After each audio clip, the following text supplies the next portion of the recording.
வெளிப்படுத்த விசேஷத்தின் புஸ்தகம் 3ஆம் அதிகாரம் 20ஆம் வசனத்தை வாசிக்க கேட்கலாம். இதோ வாசற்படியிலே நின்று தட்டுகிறேன். ஒருவன் என் சத்தத்தை கேட்டு கதவை திறந்தால் அவரிடத்தில் பிரவேசித்து அவனோடு போஜனம் பண்ணுவேன். அவனும்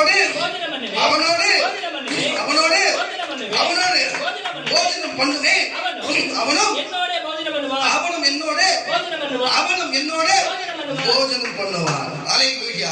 ஏன் இந்த வார்த்தை இன்றைக்கு தேவன் கொடுக்க வேண்டும்? இந்த வார்த்தை கொடுக்க வேண்டிய நோக்கம் என்னவாக இருக்கிறது? எனக்கு இந்த தேவன் இந்த வார்த்தை கொடுக்கிறாரு. நான் வந்து கதவை தட்டுகிறேன். ஒருவன் கதவை திறப்பானால் நான் அவனோடு போஜனம் பண்ணுவேன். காலம் முடிஞ்சிச்சு. அதுக்கப்புறம் என்ன சொல்ற? அவனும் என்னோடு வந்து போஜனம் பண்ணுவான் என்று சொல்லி இந்த வார்த்தையின் அர்த்தம் சாராம்சம் என்னவென்று சொன்னா, போஜனம் என்று சொன்னா உணவென்று குறிக்கிறது. உணவென்று சொன்னா நம்ம தேவையை குறிக்கிறது. பசி என்று சொன்னா அது தேவையானது உணவென்று குறிக்கிறது. அப்ப போஜனம் என்று சொன்னா நம்ம பசிக்கு நம்ம ஆர்வத்துக்கு ஒரு தீனியா இருக்கிறது. உங்களுக்கு நான் சொல்லுகிறது புரிகிறதா? பசி என்பது நம்ம தேவையா இருக்கிறது. நமக்கு பசி எடுக்கும் தேவை இருக்கிறது. நமக்கு சாப்பாடு வேணும் என்பது. அப்போ பசியில இருக்கும்போது உணவு தேவைப்படுது, போஜனம் தேவைப்படுகிறது. அப்போ நமக்கு தேவை இருந்தா நமக்கு அது தேவையில நிறைவேறிக்கிற ஒரு பொருள் தான் போஜனம் என்றதா இருக்கிறது. அப்போ அவர் வந்து கதவை தட்டுகிறேன். ஒருவன் என் சத்தத்தை கேட்டு கதவை திறப்பானால் நான் அவனோடு போஜனம் பண்ணுவேன். அவர் நம்மோடு போஜனம் பண்ணுவார். அவனும் என்னோடு போஜனம் பண்ணுவார். இது ரெண்டு காரியத்தை குறித்து கர்த்தர் பேசுகிறார். என்ன போஜனத்தை குறித்து? எந்த உலகத்தில் பாருங்க, இயேசு சொல்லுகிறேன், இயேசு இந்த பூமியிலே உங்களோடு இந்த நேரத்திலே போஜனம் பண்ண முடியுமா? முடியாதா? முடியாது. ஒரு அலையில சொல்லுங்க, முடியாது. வேணும்னா நீங்க அவரையே போஜனமா பண்ணலாம். இப்ப இருக்கிற காலகட்டத்துல நீங்க உனக்கும் எனக்கும் அப்படி ஒரு அதிகாரம் அவரை வேணா நம்ம போஜனம் பண்ணலாம் தவிர அவர் நம்மோடு போஜனம் பண்ண முடியாது. ஆனா இன்னொரு வசனம் சொன்னாரு, அவர்கள் என்னோடு போஜனம் பண்ணுவார்கள். அதை பண்ணலாம். அல்லேலூயா. எப்படி என்று சொன்னா, பரலோகத்துல போனா அவர் போஜனம் பண்றவரா இருப்பாரு. அங்க பரலோகம் அவன் என்னோட போஜனம் பண்ண, நான் அவனோடு போஜனம் பண்ணுவேன்னு சொன்னாரு. அப்ப பூமியில் இந்த வசனம் பொய்யாயிடுமே. நான் கதவை தட்டுவேன், அவன் கதவை திறப்பானால் நான் அவனோடு போஜனம் பண்ணுவேன், அவன் என்னோடு போஜனம் பண்ணுவான். ஆனா வேத வசனம் சொல்லுது, அவர் இனிமே நான் திராட்சை குடிக்க மாட்டேன், நான் போய் இதோட பரலோகத்துக்கு போயிடுறேன், ஆனா அங்க வந்து என்னோட போஜனம் பண்ணுவான் அப்படின்னு ஒரு வேத வசனம் இருக்கா இல்லையா? நம்ம அங்க போய் போஜனம் பண்ணுவோம், அவர் நம்ம போஜனம் பண்ணுவார், இல்லைன்னு சொல்லல. ஆனா பூமியில போஜனம் பண்ண முடியாது, ஏன்னா நான் போஜனம் பண்ண மாட்டேன்னு சொல்லிட்டு போயிட்டாரு. அப்போ நீங்க அவரோட போஜனம் பண்ணி அவரு நம்மோடு போஜனம் பண்ணுவாரு. என்ன அர்த்தத்தை குறிக்கிறது? அல்லேலூயா. என்ன அர்த்தத்தை குறிக்கிறது? நம்ம மத்தியில் இருக்கிற பியூலாவை கேட்கலாம், என்ன அர்த்தமா குறிக்கிறது? இந்த வார்த்தை என்னதான் சொல்ல வருது? இந்த வசனத்துக்கு அவரே பேசுறாரு, நான் போஜனம் பூசிக்க மாட்டேன், இதுக்கப்புறம் நான் திராட்சை பூசிக்க மாட்டேன்னு சொல்லிட்டு அப்ப திரும்ப நான் கலந்துக்க மாட்டேன்ற முடிஞ்சு போச்சு. அப்போ மீன் கூட புசிக்கலாம் போது, அது கூட மாம்சமா இருந்த காலத்துல இப்ப ஆவியா இருக்கா அவர்களோட சாப்பிட முடியாது. என்னமா இருக்கு அர்த்தம்?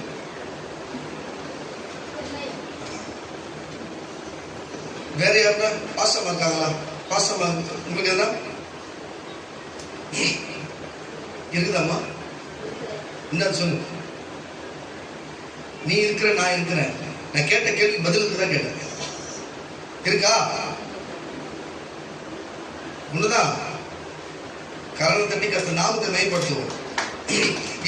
எதுக்கு அதை சொல்லுகிற கர்த்தருடைய பிள்ளைகளே, அவர் வார்த்தையும் அவர் வசனமும் நமக்கு போஜனமாக இருக்கிறது. அல்லேலூயா. அவர் சித்தத்தை பூமியிலே செய்வதே நமக்கு போஜனமாக இருக்கிறது. நான் சொல்லவில்லை, அது அவரே சொன்ன வார்த்தைகள் தான். அல்லேலூயா. அப்போ இந்த வார்த்தை என்ன சொல்ல வருகிறது? ஒருவன் நான் கதவை தட்டுகிறேன், ஒருவன் கதவை திறப்பானால் நான் அவனோடு போஜனம் பண்ணுவேன், அவன் என்னோடு போஜனம் பண்ணுவான். இந்த பூமியில நீ அவரை போஜனம் பண்ணுவாய், பரலோகத்துக்கு போனா அவரோடு நீ போஜனம் பண்ண, அவர் உன்னோடு போஜனம் பண்ணுவார். அந்த காரியம் நடக்கும். இது பூமியில சீசனுக்கு நடந்தது, அதோடு அவர்கள் பரலோகத்துக்கு நடக்கும். இன்னைக்கு பூமியில அவரை புசிக்கிற வாய்ப்பு உனக்கும் எனக்கும், அவர் போஜனமாய் நீ அவரை சாப்பிடுகிற வாய்ப்பு நமக்கு கிடைச்சிருக்கிறது. அதோட பரலோகம் போயிட்டு அவரோடு போஜனம், அவர் நம்மோடு போஜனம். இந்த பூமியில நம்ம அவரோடு போஜனம் பண்ணுகிற ஒரு காரியம் என்று சொன்னா, அவர் நம்மோடு போஜனம் பண்ணுகிற காரியம் என்று சொன்னா, அவர் பேசுற வார்த்தையின்படி நம்ம நடக்கிறது, அவர் நம்மோடு போஜனம் பண்ணுகிறது. அவர் சொன்ன கேட்டு நம்ம நடக்கிறது, நம்ம அவரோட போஜனம் பண்ணுகிறது. உன் ஜபத்தை அவர் கேட்டார்னா அவரோடு நீ போஜனம் பண்ற, அவர் சொல்ற வார்த்தை வசனம் நீ கேட்டா அவர் உன்னோடு போஜனம் பண்றாரு. ஆமாவா இல்லையா? ஆமான்னு புரிஞ்சிருந்தா கரை தட்டி வரல சொல்லுவோம். சுவிசேஷ புஸ்தகம் 4ஆம் அதிகாரம். யோவான் சுவிசேஷ புஸ்தகம் 4ஆம் அதிகாரம்.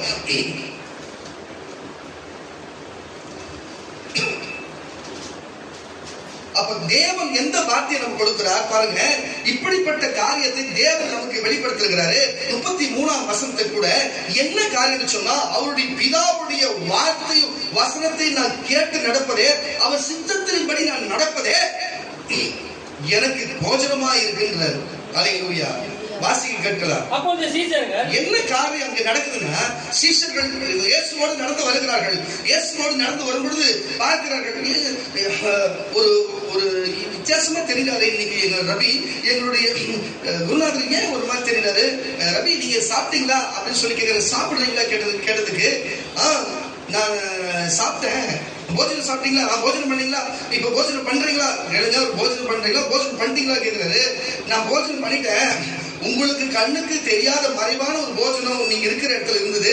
நான் போஜனம் பண்ணிட்டேன்னு என்னவா இருக்கும் அப்படின்னு யோசனை பண்றாங்க. அப்போ என்னதான் குருநாதர் கேட்கும் போது அவர் சொல்லுகிறாரு, என் பிதாவுடைய வார்த்தையின் அவர் சித்தத்தின்படி அதை கேட்டு நடப்பதே எனக்கு போஜனமா இருக்கிறது சொன்னார்.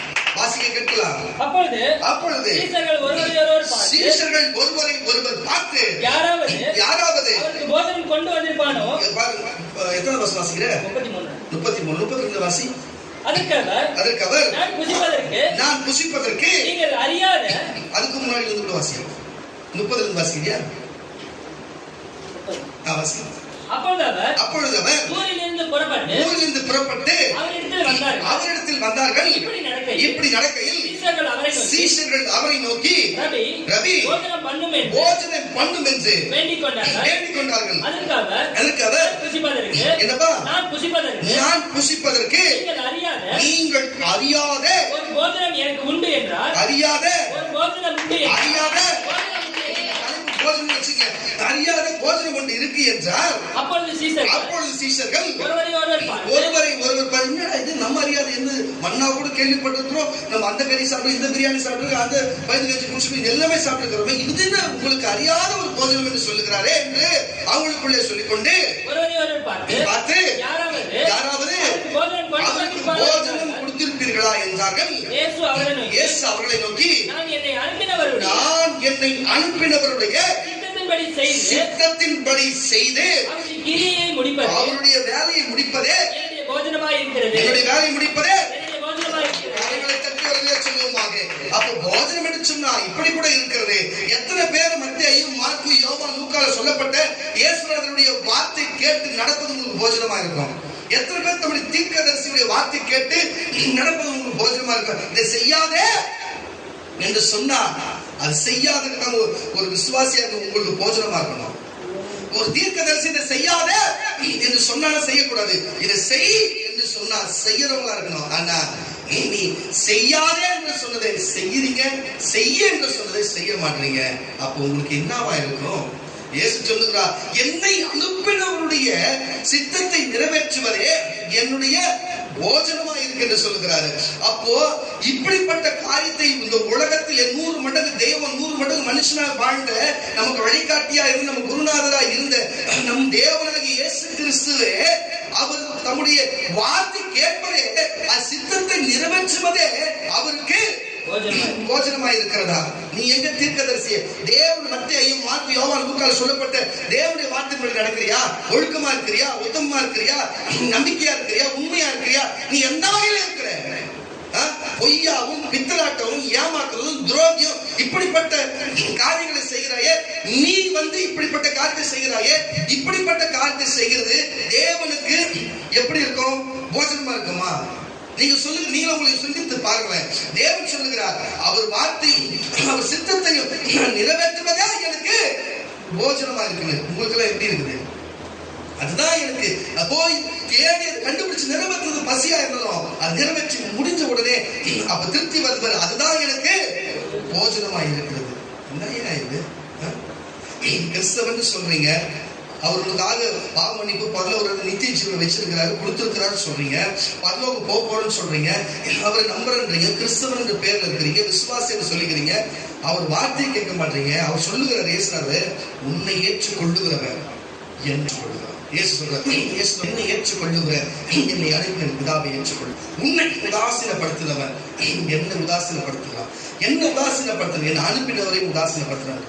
அப்ப இங்க பிதாவும் பரிசுத்த ஆவியானவரும் ஊழியக்காரனும் எல்லாமே ஒரே இடத்துல தான் இருக்கிறாங்க. நான் தேவனோடு என்னை நெருக்கி பேசல. ஒன்று புரிஞ்சு கொள்ளுங்க, எந்த தேவனோடு இந்த பரிசுத்த ஆவியானவர் எந்த இயேசுவோடு இருந்தாரோ அந்த பரிசுத்த ஆவியான சபையோட என்னோட இருக்கிறார். அது என்ன மாற்றமும் இல்லை.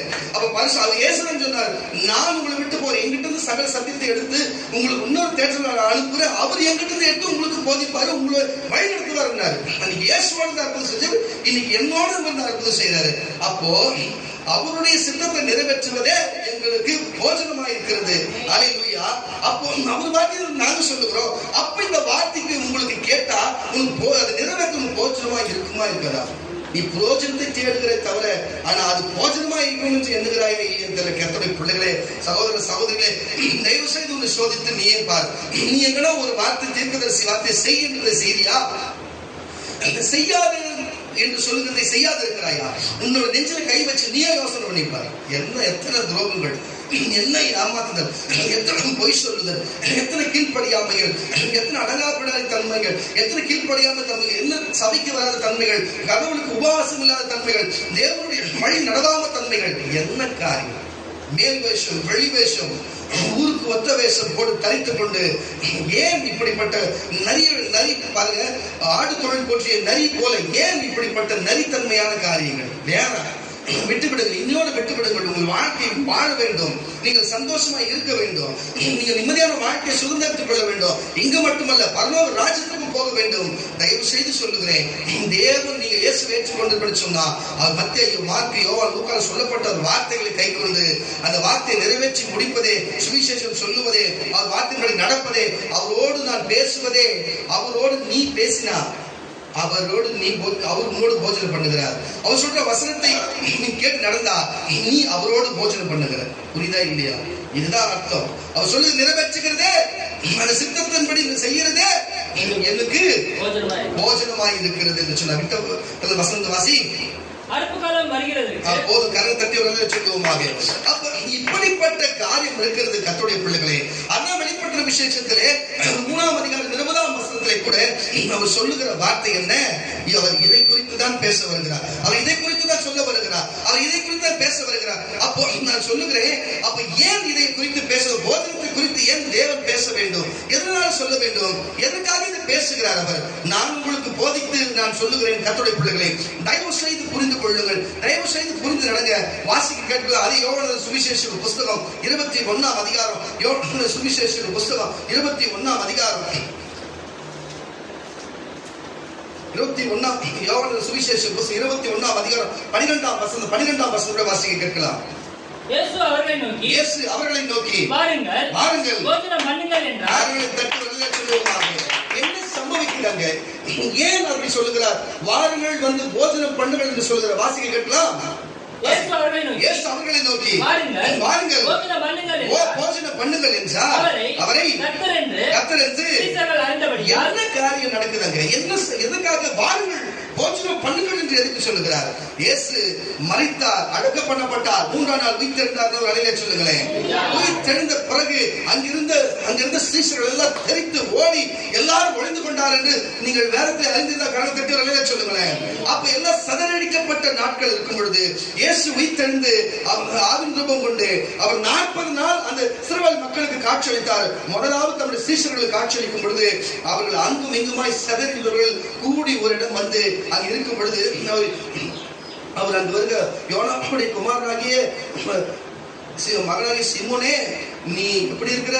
என்ன என் மேல அன்பா இருக்கிறியா என்று ஒரு தடவை கேட்கிறாரு. நான் அன்பா இருக்கு. 2வது தடவை கேட்கிற அன்பா இருக்கு. 3வது தடவை கேட்கிறார் என் அன்பா இருக்கிறேன்னு சொல்லி அவனுக்கு வருத்தப்படுகிறார்.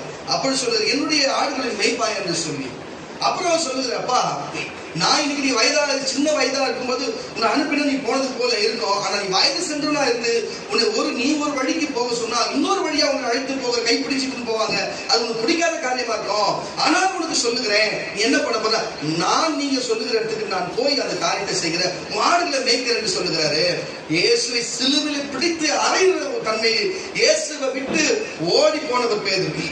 இயேசு வந்தார் என்று சொன்னா அவர் விழாக்களை வரல வைத்து பார்த்தா நம்புன்னு சொன்னதுதான் இங்க இருக்கிற தோமாவா இருக்கிறாரு.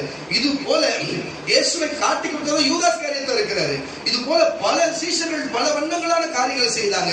எல்லாம் விட்டு ஓடி போனார்கள். இயேசுவை கைப்பற்றின உடனே அவர் செதறி போனார்கள். செதறிகள் கூடி இருக்கும் பொழுது அவர் மறுபடியும் அவர்கள் என்ன வேலை செய்தார்களோ இவர்களுக்கு எந்த வேலை கிடைச்சதுதான் சொல்ல வரேன். சொல்ல வரதுனால ஒருத்தவங்களை இட்டு வந்து மகளே உங்களுக்கு ஞானஸ்தானம் கொடுத்து, மகனே உங்களுக்கு ஞானஸ்தானம் கொடுத்து நீ பரிசுத்தமா உத்தமமா இருக்குன்னு சொல்லி இந்த வழியில போவாத அந்த வழியில போவாத, எனக்கு இவங்கதான் பிரச்சனை அவங்கதான் பிரச்சனை இதுதான் பிரச்சனை அதான் பிரச்சனை வந்து கேட்பீங்க. உங்களுக்கு ஜபம் பண்ணுவோம், எல்லா காரியங்களும் உங்களுக்கு செய்து உங்க வாழ்க்கையில உங்களுக்கு சமாதானத்தை கொடுத்து உங்களோட ஜீவனை காப்பாத்தி இது வரைக்கும் நம்ம கொண்டு வருவோம். ஆனா நீங்க என்ன செய்வீங்க, திடீர் என்று ஒரு காரியம் உள்ள நுழைந்த உடனே நீங்கள் எங்கிருந்து வந்தீங்களோ அதே இடத்துக்கு போகிற காரியம். பேதுருவும் அப்படிதான் செய்தார். மீன் பிடிக்கிற இடத்துல மீன் பிடிச்சிருக்கும் பொழுது இயேசு பார்த்து இந்த படகுல எனக்கு ஏறிக்குவா கேட்டு ஏறிக்குன்னு சொன்னாங்க. இந்த இடத்துல வலைய மீன் காலில் மீனே மாட்டாங்க, இந்த இடத்துல வலைய போடுறாரு. வலைய போட்டாங்க, அந்த மீன் மாட்டியது. அப்பொழுது இயேசுடைய இவ்வளவு அற்புதத்தை பார்த்து பேதுரு என்ன பண்ணாரு, நான் அவர் கூடவே இருந்தாரு. அப்பொழுது இயேசு பார்த்து பேதுருவை பார்த்து நீ என்னோட இனி மீன் பிடிக்கிறவங்க மனுஷனை பிடிக்கிறவங்க வான்னு கூப்பிட்டாரு. இது வந்து இயேசு முதல் ஜனங்களோட மத்தியில இருக்கும்போது சீஷரை அழைக்கும் போது இந்த காரியம். ஆனா இதுக்கப்புறம் 3 வருஷம் அந்த பேதுருவும் அந்த யோவானும் கூட இந்த 3 வருஷம் இயேசுவோட தான் வாழ்ந்தாங்க. வாழ்ந்த பிறகு அவரோட அற்புதம் பெற்றுக்கொண்டாங்க, உணவு சாப்பிட்டாங்க, தூங்கினாங்க, வழக்க வச்சுட்டாங்க, எல்லாமே இருந்தது. ஆனா இயேசு சிலுவையில அரைஞ்ச அன்னைக்கு, இயேசு சிலுவையில அரைத்துக்கு பிடிச்ச அன்னைக்கு செதறி ஓடி போனாங்க. ஓடி போனவங்க நீண்ட நாள் பிறகு என்ன ஒன்னா சேர்ந்து என்ன பண்ணினாங்க, திருப்பி அப்பவும் போல அவங்க தொழில் என்ன இயேசுவோட வேலை செஞ்சாங்க. போயிட்டாருன்னு தெரிஞ்ச உடனே எங்க வந்தாருங்க, வந்து எப்பவும் போல கடல்ல மீன் பிடிச்சிருந்தது. திருப்பி எப்பவும் போல இயேசு வேற மாதிரி ரூபம் கொண்டாங்க. வந்து அவங்க பாக்குறாரு, பார்த்து ஒவ்வொருத்தரையும் பேசுறாங்க. ஒரு சிலர் கண்டுபிடிக்கிறாங்க இவரு இயேசுதான் என்று சொல்லி. அப்போ எப்படி ஒரு அற்புதம் செய்தார் தான் சொல்லுகிறேன். அவர் எப்படி அவங்க பிடிக்கிறார் பாருங்க. அப்ப கடல்ல இருக்கும்போது அவங்க பசியா தான் இருப்பாங்க. கடல்ல இருக்கும்போது வாங்கல நம்ம போஜனம் புசிக்கலாமே, வாருங்கள் என்னோடு போஜனம் புசிக்கலான்னு கூப்பிடுறாரு. உங்களுக்கு புரியுதா? உங்களுக்கு சில விஷயம்லாம் பார்த்தீங்கன்னா போஜனத்திலேயே நம்ம கவர் பண்ணலாம். சில டெக்னிக்கலா இருக்குது, நான் உங்களுக்கு சொல்லி தரேன் பாருங்க எப்படின்னு சொல்லிட்டு. இந்த வாசிக்க கேட்கலாம் அந்த வசனத்தை கூட. இயேசு அவர்களை நோக்கி வாருங்கள் போஜனம் பண்ணுங்கள் சொல்லிட்டு மீனை பிடிச்சி கொடுக்க, மீனை வறுத்த மீனை கொடுக்குறாரு, அப்பத்தை கொடுக்குறாரு, எல்லாத்தையும் கொடுத்துட்டு அங்க அப்படியே அவங்க கூடவே இருக்கிறாரு. அவங்க சிலர் அறிஞ்சுக்கினாங்க, சிலர் புரிஞ்சுக்கினாங்க. அப்ப பார்த்து கேட்கிறாரு, அவங்க கிட்ட பாக்குற எனக்கு மேல அன்பா இருக்கிறியா? இதே வார்த்தை எங்க கேட்டாரு, சிலுவையில் அறையத்துக்கு முன்னாடி அங்க ஒலிவ மலையில சிலுவையில் அறையத்துக்கு முன்னாடி அப்பம் அந்த இடத்துல அப்பம் புசிக்கிற வேலையில என்ன கேட்டாரு, சீசனை பார்த்து நீ மேல அன்பா இருக்கிறியா, அன்பா இருக்கே கேட்டாரு. கேட்டு முடிச்சதுக்கு அப்புறம் நான் அன்பா இருக்கிற சொல்லிட்டு என்ன பண்ணார் பேதுரு, சொல்லி இருக்கிற வேலையை அதுக்கப்புறம் யூதாஸ் காட்டி கொடுத்தா இயேசு பிடிச்சு போயிட்டாங்க. கரெக்டா புரிஞ்சுங்க. அதுக்கப்புறம் 3ஆம் நாள் வீட்டு இருந்தாரு. அதுக்கப்புறம் பிற்பாடு இவங்கள்ட்ட போய் காட்சி அளிக்கிறாரு.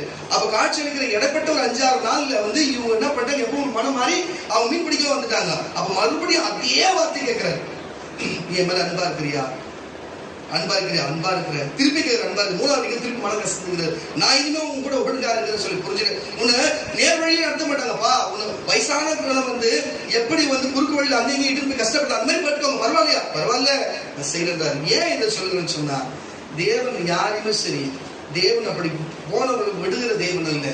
அவர் எப்படி கூப்பிடுறது தேவன். ஆனால் உங்களுடைய புத்தி எல்லாமே எங்கிருந்து வந்தீங்களோ அதே ஆள், அதே இடம், அதே வழி, அதே அடி, அதே ஹாஸ்பிட்டல் கதையா கேள்விப்பட்டிருப்பீங்க நினைக்கிறதுல. நம்ம தெரியாது, 20 வருஷம் இருக்குமா. அதே ஆள், அதே அடி, அதே ஹாஸ்பிட்டல், அதே மாதிரிதான், அதே ஆள், அதே இடம், அதே இடம். எதுக்கு இதை நான் சொல்லுகிறேன், கத்தோட பிள்ளைங்க என்னத்தை திருந்தி நீங்களா என்னத்தை உருப்பிட்டு என்னத்தை நீங்க வாழ்ந்து என்னத்தை நீங்க போய் வாழ போறீங்க, என்னத்தை உங்களுக்கு நன்மை தந்துட போகுது. எதுக்கு இதை சொல்லணும்னு சொன்னா, உங்களை எல்லாம் கழுவி புல்பாட்டி உங்களை எல்லாம் வச்சு அழகா தேவன் அழகு பார்க்கிறாரு. ஆனா எப்பொழுதும் நீங்க போகிற செய்யற காரியத்தை செய்றீங்க பாருங்க. அதே போல பேதுரு அந்த காரியத்தை செய்தார். ஆனா தேவன் மறுபடியும் போனாரு. பேதுருவா இருந்தாலும் கேட்டுனாரு, நீ எல்லாம் கேட்கவே மாட்டேன். வாசிக்க கேட்கிற வசனத்தை கூட இயேசு அவர்களை நோக்கி வாருங்கள் போஜனம் பண்ணுங்கள், அவரை கர்த்தர் என்று சீஷர்கள் அறிந்திருந்தபடியால் ஒருவனும் நீ யாருன்னு கேட்க துணியவில்லை. அப்பொழுது இயேசு அப்பத்தையும் மீனையும் எடுத்து அவர்களுக்கு கொடுத்தார். ஏன்னா திராட்சை இருக்கணும், அங்க இல்ல பாத்தீங்களா. ஏன்னா சொல்லிட்டு நான் எங்க பிடிக்க மாட்டேன். அதுக்கப்புறம் சொல்ல மீனையும் கொடுத்தார். மரித்தோரிலிருந்து செத்து உயிரோடு எழுந்த பின்பு தம்முடைய சீஷர்களுக்கு அருளினார். தம்முடைய சீஷர்களுக்கு சொல்லப்பட்ட தரிசனங்களின் இது மூன்றாவது தரிசனம். அவர்கள் போஜனம் பண்ணின பின்பு இயேசு சீமோன் பேதுருவை நோக்கி, யோனாவின் குமாரனாகிய சீமோனே, இவர்களிலும் அதிகமாய் நீ எனக்கு அன்பாய் இருக்கிறாயே. இவ்வளவு பேர் இருக்கிறாங்க, ஆனா இவ்வளவு பேர் நீ என் மேல் அன்பா இருக்கிறாயா? அதற்கு அவர், ஆண்டவரே, உம்மை நேசிக்கிறேன் என்பதை நீர் அறிவீர் என்றார். அவர் என் ஆட்டுக்குட்டிகளை மேய்ப்பாயாக என்றார். இது ஒன்றாவது தரம். இப்ப இரண்டாவது தரம் அவர் அவனை நோக்கி, யோனாவின் குமாரனாகிய சீமோனே, அன்பா இருக்கிறாயா என்றார். ஆண்டவரே, உம்மை நேசிக்கிறேன் என்பதை நீர் அறிவீர் என்றார். அவர் என் ஆடுகளை மேய்ப்பாயாக என்றார். மூன்றாம் தரம் அவர் அவனை நோக்கி, யோனாவின் குமாரனாகிய சீமோனே, நீ என்னை நேசிக்கிறாயா என்று மூன்றாம் தரம் தன்னை கேட்டபடினாலே பேதுரு துக்கப்பட்டு, ஆண்டவரே, நீ எல்லாவற்றையும் உனக்கு தெரிஞ்சிருக்கிறதே, நான் உம்மை நேசிக்கிறேன் என்பதையும் நீர் அறிவீர் என்றார். இயேசு, ஆடுகளை மேய்ப்பாயாக என்றார். நீ இள வயது உள்ளவனா இருக்கும் போதே உன்னை நீயே அரை கட்டிக்கொண்டு இஷ்டமான இடங்களுக்கு நடந்து தெரிஞ்சப்பா. நீ முதிர் வயதான போது கைகளை நீட்டுவாய். வேறு ஒருவன் உன்னை அரை கட்டி இஷ்டமில்ல போகக்கூடாத இடத்துக்கு இட்டு கொண்டு போவா என்று மெய்யாகவே உனக்கு நான் சொல்றேன். இந்த விதமாக மரணத்தினாலே அவன் தேவனை மகிமைப்படுத்த போகிறான் என்பதை குறிக்கும்படியாக இப்படி சொன்னார். கரங்களை தட்டி, அம்மா நீ எனக்காக உயிரோடு போற, நீ போகக்கூடாது நினைச்சாலும் சரி, போகலாம், ஆனாலும் நீ எனக்காக வாழ்வேன்னு நீங்க அப்படி யாரும் செய்வீங்களா? அடுத்ததுங்க கரங்களை தட்டி வரல சொல்லுவோமாக. எதுக்கு நீ சொல்லுங்க? கர்த்தருடைய பிள்ளைகளே, நான் எதுக்கு சொல்லுகிறேன்னு சொன்னா, பேதுருவா இருந்தாலும் சில நேரத்தில் இயேசு தள்ளி இருக்கும் பொழுது சில நேரத்தில் சூழ்நிலைகள் வரதான் அவசியமா இருக்கு, மனித காரியமா இருக்குது. ஆனா பேதுரு முடிவில் என்ன செய்தார்? நான் என் உயிரை கூட நீ எனக்காக உயிர் கொடுக்க சூழ்நிலை வரும் அப்படின்னு நான் அன்பா இருக்கிறேன்னு சொல்லி அதை நிறைவேற்றி இயேசுவையாச்சு தலையை மேல் பக்கம் வச்சு கையை பக்கவாட்டில் வச்சு சிலுவையில் அரைஞ்சாங்க. ஆனா பேதுருவை தலைக்கீழாக சிலுவையில் அரைஞ்சு காலை மேல கட்டினாங்க. ரத்த ஓட்டம் எப்படி போயிருக்கும் பாருங்க. இயேசுவோட பேதுரு வழி அதிகமா சுமந்தாரு. கரவை தட்டி வரல சொல்லுவாங்க. இயேசுவின் மேல வச்ச அன்பின் நிமித்தம் யாருன்னா ஒத்து உண்மையா வாழ்றீங்களா, உண்மையா இருக்கிறீங்களா? பேதுரு வழி நம்ம ஏன் போறோம்? யோசனை பண்ணி பாருங்க. உங்களுக்காக தன் ஜீவனை கொடுத்து பேதுருக்கு என்ன செஞ்சாரு அதுதான் நமக்கும் செஞ்ச. பேதுருக்கு வித்தியாசமா அவர் செய்யல. பேதுருக்கு செஞ்சுதான் உனக்கும் செய்ய போறாரு, அவருக்கும் வித்தியாசமா செய்யல. நீ அவருக்கு ஊழியம் செஞ்சா நீ கோத்திரத்து மக்கள் நீ விசாரிக்கலாம். இயேசுடைய பிதாவின் வலது பக்கத்துல இருக்கிறாரோ, இயேசுடைய சிங்காசனத்தில் பக்கத்துலவே உன்னையும் உட்கார வைப்பாரு. நான் சொல்ல, இயேசுவே சொல்றாரு. இதுதான் பேதுருக்கும் கொடுத்தாரு, இதுதான் உனக்கும் கொடுக்குறேன்றாரு. பேதுரு செஞ்சாரு, பெற்றுக்கிறாரு. உன்னை சாவுன்னு சொல்லல, யாரையும் சாவு கொடுக்காத, நீயே சாகாத, நீ கொடுத்த வேலையை ஒழுங்கா செஞ்சுட்டு போங்களேன், சுத்தமா வாழுங்களேன். கரை தட்டி வரலையா சொல்லுங்களேன். கரை தட்டி வரலையா சொல்லுங்களேன். கரை தட்டி எந்த ஆளுமே நல்ல வரவே இல்லையே. கொஞ்சம் என்ன புரியல, கத்திக்கிட்டே ஆபரேஷன் நம்மளுக்கு ஒரு அலையில சொல்லுங்களேன். ரொம்ப கஷ்டம். அவங்க புரியலையே. வரும்போது என்ன சாப்பிட்டு தொடங்கிங்க அசிஷா? என்ன இது புரியலையே. நீ அப்படியே இருந்தாலும் ஆபரேஷன் கத்தி கன்ஃபார்ம் இருக்குன்னு நினைக்கிறேன். ஏற்கனவே ஆபரேஷன் கத்தி வச்சு சுத்தி தான் இருக்கிறாங்க. எனக்கும் தொடையில் விடும் தெரியல. சரி பார்த்துக்கலாம். காலை தட்டி வரல சொல்லுவோமாக. அதையா சொல்லுங்க. இப்போ எதுக்கு இதை சொல்லுங்கன்னா பாருங்க, இப்படிப்பட்ட காரியம் இதெல்லாம் பாத்தீங்கன்னா இயேசு அவங்களை கூப்பிடும் பொழுது அவர் எப்படி கூப்பிடுறாரு பாருங்க. அவன் வெயில இருப்பான், பசியில இருப்பான், வாங்கள் என்னோடு போஜனம் பண்ணுங்களேன். எப்படி அவர் கூப்பிடுறதுக்கு வாங்கள் என்னோடு போஜனம் பண்ணுங்கள் சொல்லிட்டு சோத்தை போட்டு கை தருவாங்க தெரியுமா? அந்த மாதிரி சோத்தை கொடுத்துட்டு அவர் விஷயத்தை கேட்கிறாரு. ஏம்பா இதே சாப்பாடு இதே மாதிரி திருவிருந்து அப்பத்தை புசிக்கும் போது தானே நீங்க வந்து என் மேல அன்பாக சொன்னீங்க, என்னை விட்டு போயிட்டீங்க, திருப்பி அப்ப புசிப்போன்னு சொல்லி அப்பத்தை கொடுத்துட்டு அப்ப விஷயத்தை கரெக்ட் பண்றாரு. எப்பா இந்த மாதிரி பண்ணிட்டு ஐயோ இனிமேல் நான் தெளிவா இருக்கிறேன்னு சொல்லிட்டு அவர் தெளிவானாரு. அப்போ பாருங்க, இயேசுவை பிடிக்கிறதுக்கு முன்பாக அப்பத்தை புசித்தோம். இயேசு மறுபடியும் அந்த கூட்டத்தை சேர்க்கிறதுக்கும் அப்பத்தை புசிக்கும்படிக்கு அங்க போஜனம் பண்ணும்படிக்கு சூழ்நிலை வைக்கிறார். அவரை அழைக்கும்படிக்கு அவங்களுக்கு ஏன்னு சொன்னா இயேசு பெரிய பெரிய அற்புதங்களை செய்து அப்பத்தை 5000 பேருக்கு போஷித்து 7000 பேருக்கு போஷித்த தேவன் 4000 பேருக்கு போஷித்த தேவன் என்று அவர் அறிந்திருக்கிறபடினாலே வாங்கள் எல்லாரும் போஜனம் பண்ணலாம் என்று அவர் அழைக்கிறார். ஆமான் அவர்களே சொல்லுங்களேன். அப்ப அவர் அழைக்கும் பொழுது இவர் தான் அவர் என்று அவங்க புரிந்து கொள்ளுகிறதுனால நீங்கள் யார் என்று அவங்க கேட்கவில்லையா? அப்போ புரிஞ்சிருக்கிறாங்க. ஏசு வந்தா ஏசு தெரியாதா? எதுக்கு அவர் தான் புரிஞ்சுக்கிறாங்க. அவர் வேற ரூபத்துல இருக்கிறாரு. மக்கள் பார்க்கும்போது அந்த ரூபத்துல வேற ரூபத்துல இருக்கிறாரு. ஆனா அவர் செய்த அற்புதத்தையும் அவர் பேசுற விதத்தையும் வச்சு இவர் தேவனாகி இயேசு கிறிஸ்து தான் என்று அவங்க அறிந்தபடி நீங்க யாருன்னு கேட்கலையா? பாயிண்ட் வருதா இல்லையா? நானாவே வந்தானே உங்களுக்கு தெரிய போகுது. அப்படித்தான் கொஞ்சம் வித்தியாசமா வந்தா பேசுற விதம் அர்த்தம் ஒரே மாதிரி இருந்தா நான் பேசுறது நம்ம சபையில ஆளுங்க மட்டும் தான் பேசுவாங்க. வெளியில வேற யாரையும் இந்த மாதிரி பேச மாட்டாங்க. அதை வச்சு கண்டுபிடிச்சுவாங்க இந்த வார்த்தை இவங்க தான் பேசுவாங்க சொல்லிட்டு. எதுக்கு இதை சொல்லு? நான் கர்த்தருடைய பிள்ளைங்க இப்படிப்பட்ட காரியம் இருக்கிறது. இது ஒருத்தவங்க அழைக்கும் போதும் அங்க அவங்க விட்டு போகும் பொழுதும் இப்படிப்பட்ட ஒரு போஜனம் புசிக்கும்படிக்கான காரியம் இருக்கிறது. ஆனால் இங்க ஒருத்தர் போஜனம் புசிக்காமலே ஒரு வேலையை சாதிக்கிறான். என்னவென்று பார்த்த இசைகள் முன்பு போய் அவங்க கணவனார் போய் நிற்கிறான். அப்போ என்ன நீ சாப்பிடவே மாட்டேன், என்னாச்சு அப்படின்னு சொல்லி அவங்க இசபெல் கேட்கிறா. இல்ல எனக்கு போஜனம் வேணாம், போஜனம் புசிக்கலாமே, போஜனம் வேணாம். நான் போய் அந்த இஸ்ரேலில் இருக்கிற பக்கத்துல இருக்கிற அந்த தோட்டக்காரங்கிட்ட போய் கேட்டேன், எனக்கு இந்த தோட்டத்தை கொடுறான்னு சொல்லி கேட்டேன். அவன் தான் சொல்றான், எனக்கு நான் தரமாட்டேன், உனக்கு கொடுக்கவே மாட்டேன் சொல்றான். எனக்கு மனசு கஷ்டமா இருக்கு, நான் போஜனம் புசிக்க மாட்டேன். அப்படியா, நீ ஒழுங்கா போஜனம் புசி, நான் பார்த்துக்கிறேன், உனக்கு தானே அது வேணும், நான் பண்றேன்னு சொல்லிட்டு அவங்க மனைவி போய் அவன் செய்யாத குற்றத்தை தேவதூஷன் சொன்னது போல அங்க செய்யாத காரியத்தை செய்து அப்படி அவன் கொன்று அந்த இடத்தை கைப்பற்றும்படி அவன் அந்த விஷயத்தை கேள்விப்பட்டு பிறகு அந்த இடம் நம்ம கைக்கு வந்தது பிறகு போஜனம் புசித்தாங்க. ஆனா தேவன் ஒருவர் பார்த்து எனக்கு நம்பிக்கை துரோகம் பண்ணி ஏமாற்ற தேவன் தாழ்த்து கொண்டு இருக்கிறார். உடனே தம்முடைய தீர்க்கதரிசியை அங்க அனுப்புகிறார். தீர்க்கதரிசி அனுப்பி என்ன சொல்லுகிறார்?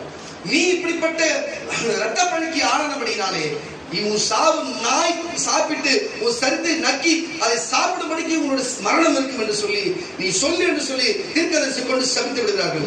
ஆனா என்ன நடக்கிறது? அவர் நீண்ட நாட்கள் வேதனைப்பட்டு மறுபடியும் நான் போய் செய்யலையே, நான் போய் எதுவும் செய்யவும் சொல்லலையே, அவ போய் தான் செய்தாலே, எனக்கு பிறகு கேள்விப்பட்டதுதான் நியூஸ் தெரிஞ்சது என்று சொல்லி அவன் உபவாசித்து மன்னிப்பு கேட்டு கதறினா. நீ கேட்ப, மன்னிப்பு கேட்ப, தேவனுக்கு கதறுவ, காலுக்கு கால் மேல போட்டு போய் கால் ஆட்டின்னு உட்காருவேன். கால் இருக்கிறதுனால தான் நம்ம நடக்கிறோம்.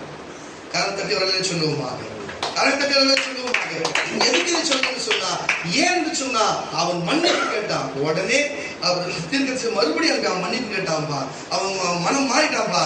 அதனால அவனுடைய நாட்களில் நடக்காம அவன் பிள்ளைகள் நாட்கள் விசாரிச்சுக்கிறேன்னு சொல்லி அதை விட்டு விடுகிறார். கர்த்தருடைய பிள்ளைகளே, ஏனென்று சொன்னார் தேவன் ஒருவேளை நீங்கள் அப்படிப்பட்டதாக தீய காரியங்கள் தவறான காரியம் செய்திருந்தா இன்றைக்கு நீங்கள் தீர்க்கதரிசி அன்றைக்கு தீர்க்கதரிசி எலிசாவை கொண்டு எலியாவை கொண்டு பேசினது போல இன்றைக்கு தேவன் உங்களுக்கு அடியனை கொண்டு உங்களுக்கு பேசும் பொழுது நீங்கள் தவறு செய்தால் நீங்கள் அதை இன்றைக்கு உபவாச நாட்கள் நீங்கள் அதை விட்டுவிடு சொன்னா தேவன் அந்த பழியை உங்களை விட்டு நீக்கி உங்களை ஆஸ்வதிக்க வல்லவராய் இருக்கிறாரு. 1 ராஜாக்களின் புஸ்தகம் 21ஆம் அதிகாரம், 1 ராஜாக்களின் புஸ்தகம் 21ஆம் அதிகாரம் 4-5 வரை உள்ள வசனங்களை வாசிக்க, 4-5 உள்ள வசனங்களை வாசிக்க இருக்கலாம். 1 ராஜாக்களின் புஸ்தகம் 21ஆம் அதிகாரம் 4-5 இருக்கா?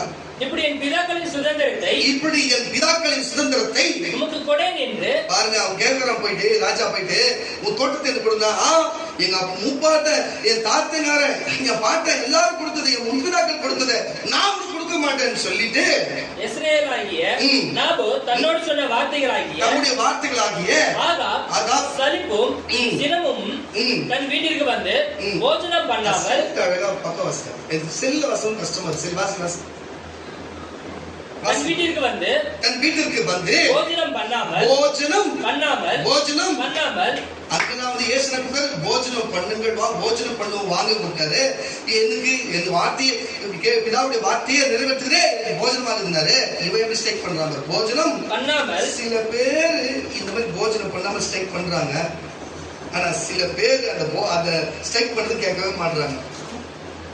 கரண்ட் தட்டி ஒரு சொல்லுங்களேன். இன்னும் நீங்க ஸ்ட்ரைக் பண்ணாலும் கேட்க மாட்டோம். ஏன்னா உபவாசம் தேவனுடையதாக இருக்கிறது. வாசி கேட்கலாம். போஜனம் பண்ணாமல் கட்டிலின் மேல் படுத்து. பாருங்க, சில பேர் போஜனம் பண்ணாமல் டார்ச்சர் கொடுக்குறாங்க. சில பேர் போய் போஜனம் பண்ணி டார்ச்சர் கொடுக்குறாங்க. என்னவோ தெரியல, இந்த வாரம் போஜனத்துல இருக்குது. ஏய், வாசிக்க கேட்கலாம். தன் முகத்தை திருப்பி கொண்டிருந்தார். அப்பொழுது மனைவியாகிய யேசபேல் அவனிடத்தில் வந்து ஒரு பாசம் வர அவன் கணவர் மேல. பாத்துங்க, வாசிக்க. நீ போஜனம் பண்ணாதபடிக்கு உம்முடைய மனம் செழிப்பா இருக்கிறது என்று. என்ன இப்படி செழிப்பா என்னப்பா?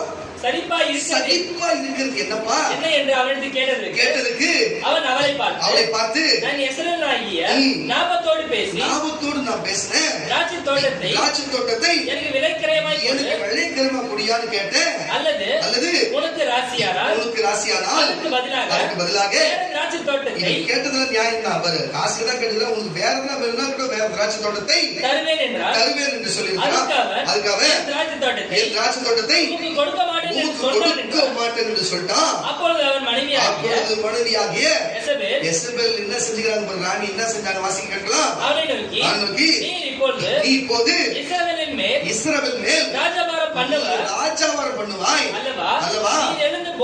நீ எழுந்து போய் போஜனம் பண்ணு, மனமகிழ்ச்சியாயிரு. இஸ்ரவேலாகிய நாபோத்தின் திராட்சை தோட்டத்தை நான் உனக்கு கொடுப்பேன் என்று சொன்னார். அவர் ஆகாபின் பெயரால் நிருபங்களை எழுதி அவன் முத்திரையை அவனுக்கு போட்டு நிருபங்களை நாபோத்திற்கும் பட்டணத்தில் அவனோடு குடியிருக்கிற பெரியோர் இடத்திற்கும் அனுப்பினார். அந்த நிருபங்களில் அவன் எழுதினது என்னவென்றால், தேவதூஷணம் பண்ணதாகவும் எழுதியிருக்கிறார். வாசிக்க கேட்கலாம். நீங்கள் உபவாசம் என்று பிரதிஷ்டப்படுத்தி நாபோத்தை ஜனத்தின் முன் நிறுத்தி தேவனையும் ராஜாவையும் தூஷித்துதாய் என்று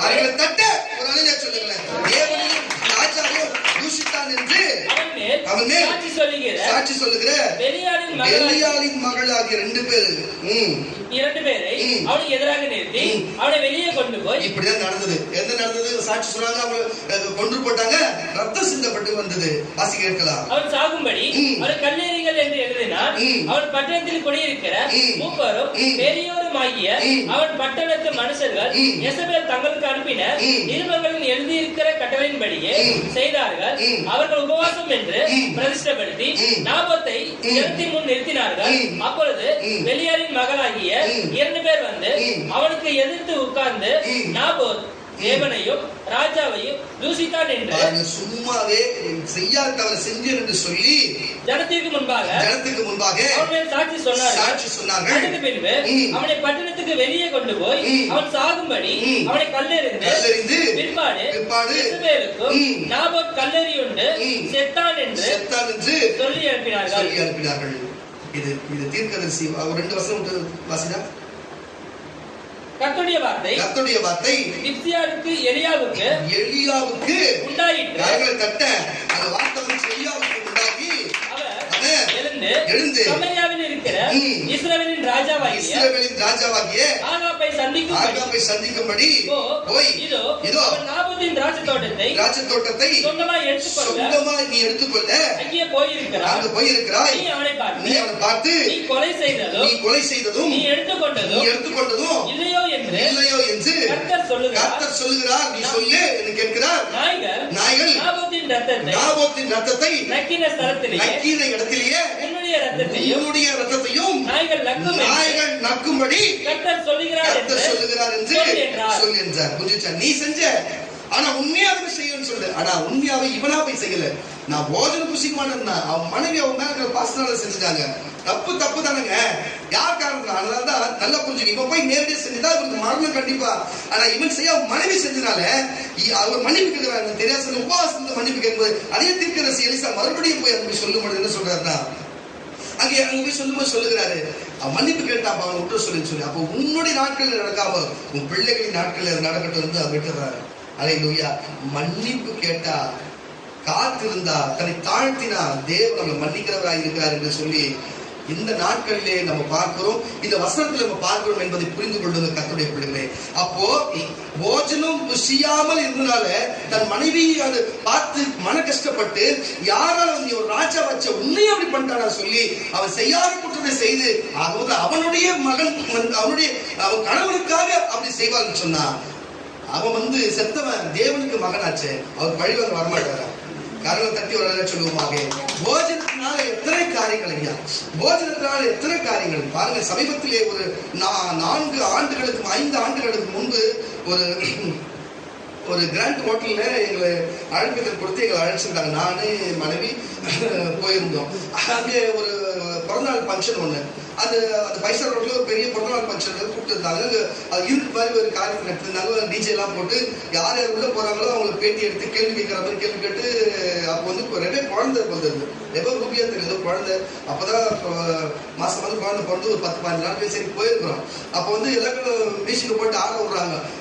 பவானி மட்டும் சமயஸ்கே போயிடுச்சு. ஏன்னு கேட்டீங்கன்னா குழந்தை இருக்குதுன்னு சொல்லிட்டு அவங்க அப்பா முதல்ல ஆட விட்டாங்க. எல்லாரும் ஆட விட்டு கேட்ட எல்லாத்துக்குமே நான் வந்து என்ன பிடிச்சிட்டாங்க. ஐயோ நான் பாஸ்டியா உடுங்க இல்ல பாஸ்டா டான்ஸா இருக்குன்னாங்க. ஐயோ பாஸ்டியா பார்த்தாங்க தப்பா வேணும் சொல்லி ஏதோ பண்ணி ஒரு ஆட வச்சுட்டாங்க. சரி நம்மள ஆடிட்டோம், வேற வழி இல்லை. சரி நமக்கு ஏற்ற மியூசிக் ஒன்று போட்டாங்க. சரி இப்போ பழகுதாங்க செஞ்சாச்சு, ஓரம் நினைட்டேன். அப்போ வந்து அந்த குழந்தையோட இப்போ பிறந்தநாள் குழந்தையோட அப்பா அம்மா வந்து பேட்டி எடுக்கிறாங்க. பேட்டி எடுத்து கேட்கறாங்க, இப்போ உங்களுடைய கணவனார் வந்து கோவப்பட்டாருன்னா நீங்க என்ன செய்வீங்கன்னு சொல்லிட்டு, அதுக்கு அந்த மாசம் போட்டுரும் கோழி பிரியாணியும் வாங்கி கொடுப்பேன்னு சொல்லிட்டு பாருங்க. நல்லா கேட்டுங்க, பீரோ நான் என் சைடுல சொல்றேன், அவங்க சைடுல தான் சொல்றேன். பீரோ நான் எங்க வீட்டுக்காருக்கு கோழி பிரியாணி வாங்கி கொடுத்தேன்னா அவங்க பிரியாணி வாங்கி கொடுப்பாரா? சரி அது மட்டும் 2 வருது இல்ல, இவர் பிரியாணி வாங்கி சால்வ் பண்ணுவார். நல்லா கேட்டுங்க. அப்ப இவங்க பீர் வாங்கி சால்வ் பண்ணுவாங்க. ஆனா இப்பதான் இப்போ ட்ரெண்ட் வந்துச்சு, கெஞ்சாக்கு காசும் ஒரு பிரியாணி வாங்கி கொடுத்துன்னு வச்சுக்கோங்க. நம்மளே கூட்டுன்னு போயிட்டு கெஞ்சாக்கு காசு கொடுத்துட்டு பிரியாணி வச்சுக்கோங்க, செகண்ட்லும் நமக்கு உண்டு. அந்த மாதிரி ஆயிடுது இப்பெல்லாம். என்னத்த சொல்றது? ஆனா முடிவு என்ன தெரியுமாங்க, அதுக்கப்புறம் 1 வருஷம் தான் அங்க வாழ்ந்தாங்க. இன்னைக்கு டைவர்ஸ் பண்ணி பிரிச்சுட்டு அவங்க வந்து அவங்க வேலையை பார்க்கணும். ஏன் கோழி பிரியாணி வேலை செய்யலையா? பீர் வேலை செய்யலையா? கெஞ்சா வேலை செய்யுமா? கெஞ்சா வேலை செய்யுதுன்னு வச்சுக்கோ, பிளேட் எதுவும் தொண்டையா இருக்கும், புரியுதா இல்லையா? எந்த வாயில பிரியாணி முழுங்குச்சோ அந்த தொண்டையா இருக்கும். கெஞ்சா காசு வாங்கி போயிட்டு பிரியாணி சாப்பிட்டா அங்க பீர் வாங்கி கொடுப்பாங்க. இந்த அம்மா அந்த ஐயா வந்து கோழி பிரியாணி வாங்கி கொடுப்பாங்க. நடந்தது என்ன? கேட்டுக்கொண்டிருக்கிற கர்த்தருடைய பிள்ளைகளே, டைவர்ஸ் ஆச்சா இல்லையா? இன்னைக்கு பிரிஞ்சிருக்கிறாங்க. நான் சொல்லுகிறேன், போஜனம் என்னவா இருக்கணும் உனக்கு? போஜனம் ஒரு கிறிஸ்தவனுக்கு போஜனம் என்னையா? இயேசுவுடைய வார்த்தை பிதா சொன்னார், என் பிதாவுடைய சித்தத்தையும் அவர் செயலையும் செய்வதே எனக்கு போஜனமாக இருக்கிறது. கிறிஸ்துவாகி உனக்கு மத்தேயு, மார்க்கு, யோவான், லூக்கா சொல்லப்பட்ட வார்த்தை வசனத்தை கேட்டு நடப்பதே உங்களுக்கு சொல்ல உங்களுக்கு. அப்ப தீர்க்கதரிசி உங்களுக்கு நான் எச்சரிக்கை கொடுக்கும். அன்னைக்கு எலியா எச்சரிக்கை கொடுத்தா, அந்த எச்சரிக்கை கொடுக்கும் பொழுது அது கேட்டு அம்மான் ஒத்துக்கிட்டு மன்னிப்பு கேட்டு தேவத்தை மன்னாடு அதே தீர்க்கதரிசி கொண்டு உங்க காலத்துல உங்க பிள்ளைகள் காட்டு விசாரிக்கிறேன்னு சொன்னாரு. இந்த தீர்க்கதரிசி உங்களுக்கு செய்யாதுன்னு சொன்னா, போய் செய்திகளை செய்யணும்னு சொன்னா செய்ய மாட்டீங்களே. உங்களுக்கு எது போச்சணும்? கோழி நெஞ்சாக்கு காசம், உங்களுக்கு கோழி பிரியாணி கேட்குதா? திருந்துங்க, மகன் திருந்துங்க, திருந்தி தேவன் சஞ்சாரத்துல தேவங்க கீழ்படுத்துங்க. நீங்க சாப்பிடாம வந்து ஸ்ட்ரைக் பண்ணாதீங்க, எனக்கு பிரியாணி ஸ்ட்ரைக் பண்ணாதீங்க. நான் சொல்றேன் கர்த்தருடைய பிள்ளைகளே, தேவன் தான் நமக்கு போஜனமா இருக்கிறாரு. இந்த உலகத்துல யார் கிடைக்கும் பாருங்க. இயேசு சொன்னாரு, நான் கதவை தட்டுகிறேன், ஒரு சத்தத்தை கேட்டு கதவை திறந்தா நான் அவனோடு திறக்கிறேன்னா அவர் சொல்ற வார்த்தை கேட்டுட்டா அவர் சொல்றது நம்ம கேட்டு நடந்துட்டா அவர் நம்மோடு. அப்போ உன் ஜபத்தை அவர் கேட்டுட்டா அவர் நம்மோடு. இவ்வளவுதான் விஷயம்.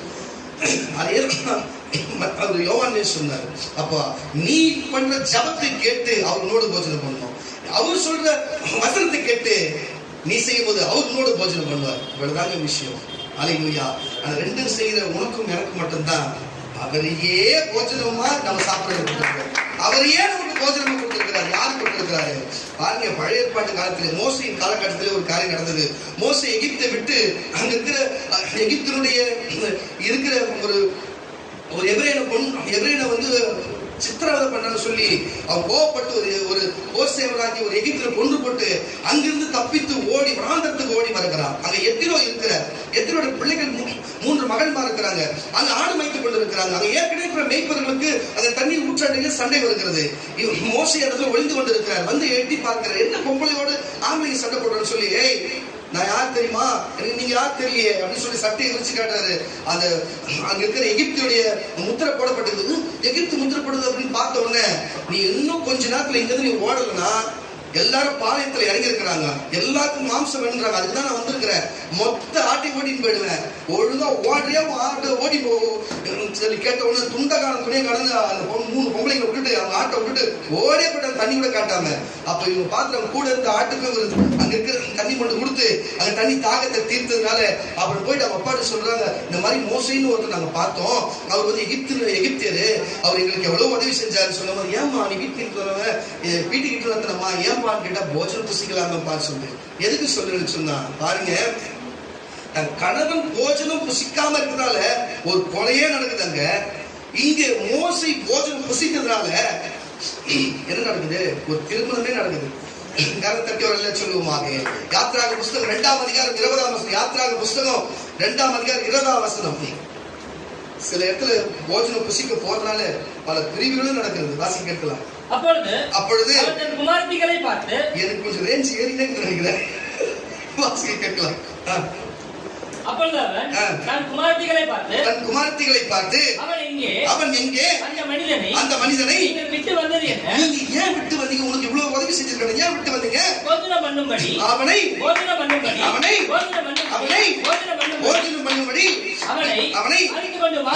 அழைத்து வாருங்கள் என்றார்.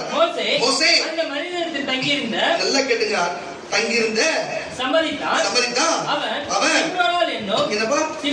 சிப்ரால் என்னும் தன் குமாரத்தியை மோசேக்கு கொடுத்தான். வந்தாரு, போஜன புஸ்தகம் கல்யாணம் பண்ணிட்டாரு. நான் எதுவும் தப்பா சொல்லல, வேதவசம் அப்படியே எனக்கு ஆடுற முடியுது, நான் ஒன்னும் தப்பா சொல்லல. வந்தாரு, போஜனம் சாப்பிட்டாரு, மனம் முடித்தார், முடிஞ்சு போச்சு. கரணம் தட்டி வரல சொல்லுவாங்க. ஒரு போஜனம் புசிக்கிறதுனாலே அங்க திருமணம் மோசைக்கு உண்டாகிறது. இங்க வந்து தன் ராஜா வந்து அவங்க கணவனார் வந்து அங்க போஜனம் புசிக்காதனால அங்க எசபேலுக்கு கோபம் வந்து ஒரு மரணம் நேரிடுகிறது. அப்ப பாருங்க கர்த்தருடைய பிள்ளைகளே, அப்ப இயேசு தம்முடைய சீஷர்களை அழைக்க வாங்கள் போஜனம் புசிக்கலாம் என்று அழைத்து தம்முடைய சீஷர்களுக்கு நல்ல கருத்தை சொல்லி அவர் அநேகருக்கு அநேக இடத்துக்கு அனுப்புகிறாரு. அப்போ தேவன் இயேசுவுக்கு நம்முடைய பிதாவுடைய வார்த்தை போஜனமா இருக்கிறது. அப்போ உங்களுக்கும் எனக்கும் எப்படி இருக்க வேண்டும், நம்ம எப்படி இருக்க வேண்டும் கர்த்தருடைய பிள்ளைகளே, நம்ம எப்படி நடக்க வேண்டும், எது நடக்க வேண்டும். இன்னொரு காரியத்தை நான் உங்களுக்கு சொல்லுகிறேன் பாருங்க. ஆபிரகாமுடைய வேலைக்காரர் அவர் அனுப்புகிறார் லாபானுடைய வீட்டுக்கு. யாரு? சாருடைய தம்பி, சாருடைய அவங்க தம்பி லாபான் வீட்டுக்கு அனுப்புகிறார். அப்ப ஆபிரகாம் ஒரு வேலைக்காரன், அவர் அங்க போயிட்டு அங்க போய் பேசுகிறாரு. அப்ப பேசும்பொழுது லாபான் சொல்லுகிறாரு, அப்பா இவ்வளவு வந்துட்டீங்க, நீங்க என்ன பண்றீங்க, போஜனம் புசித்துட்டு போயிடுங்களா அப்படின்னு சொல்லுறாரு. போஜனம் புசித்து விட்டு போங்க. நான் போஜனம் புசித்துட்டு போறேன், எங்களுடைய முதலாளி வந்து பெரிய செல்வந்தரா இருக்கிறாரு, பெரிய செல்வ சீமானா இருக்கிறாரு, அவர் ஒரு மகன் இருக்கிறான், அவங்க மகனுக்கு உங்க பொண்ணை கொடுக்குற மாதிரி இருந்தா அப்போ நான் உங்க வீட்டுல நான் போஜனம் பண்றேன், அது வரைக்கும் நீங்க சொல்றதை கேளுன்னு சொல்லி எல்லா காரியத்தையும் சொல்லிட்டு நீங்க உன் மகளை என் கூட அனுப்பினா நான் போயிட்டு உங்க ஆபிரகாம் கிட்ட போய் கொடுப்பேன், அப்பதான் நான் சாப்பிடுவேன், நீங்க போஜனம் பண்ணுங்கன்னு சொல்லி அவங்க கூப்பிடுறாங்க. அவங்க அனுப்பினாங்க, போஜனம் பண்ணாரு, அவங்க கூடவே அனுப்பினாங்க. வாசிக்க கேட்கலாம். ஆதியாகமம் புஸ்தகம் 24ஆம் அதிகாரம் 33ஆம் வசனம். ஆதியாகமம் 24ஆம் அதிகாரம் 33ஆம் வசனத்துல வாசிக்க கேட்கலாம். ஆதியாகமம் 24:33. பின்பு அவனுக்கு முன்பாக போஜனம் வைக்கப்பட்டது.